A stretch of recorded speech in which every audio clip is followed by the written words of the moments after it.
നമസ്കാരം, VCB ന്യൂസിലേക്ക് സ്വാഗതം. ഞാൻ രാകേഷ് KR. ആദ്യം പ്രധാന വാർത്തകൾ.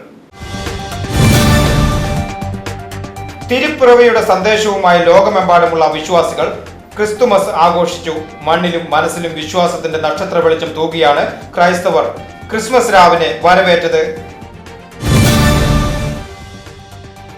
ചേലക്കര ഉൾപ്പെടെയുള്ള വിവിധ പഞ്ചായത്തുകളിൽ അതിരൂക്ഷമായ കാട്ടുപന്നി ശല്യവും മറ്റു വന്യജീവികളുടെ ശല്യവും നേരിടുവാൻ അടിയന്തര നടപടി തദ്ദേശ സ്വയംഭരണ സ്ഥാപനങ്ങൾ കൈക്കൊള്ളണമെന്ന് വെൽഫെയർ പാർട്ടി ചേലക്കര മണ്ഡലം പ്രസിഡന്റ് PM ഷാജഹാൻ. നടപടി ആവശ്യപ്പെട്ട് വെൽഫെയർ പാർട്ടിയുടെ നേതൃത്വത്തിൽ ജനകീയ ഒപ്പുശേഖരണം നടത്തി പഞ്ചായത്ത് സെക്രട്ടറിക്ക് കൈമാറി.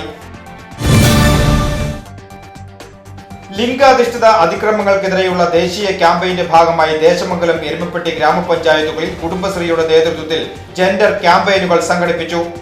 പരിപാടിയുടെ ഭാഗമായി ഓപ്പൺ ഫോറവും നടന്നു.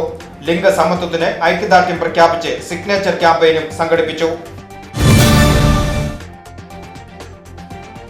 ഇന്ത്യൻ റെക്കോർഡ്സിൽ ഇടം നേടി വേലൂർ ഫൊറോനയിലെ അമ്മമാരും കൗമാരക്കാരും. 1000 അമ്മമാർ അണിനിരന്ന് കൈകളിൽ ദീപം തെളിയിച്ച് ഗാനം ആലപിച്ചാണ് റെക്കോർഡ് കരസ്ഥമാക്കിയത്.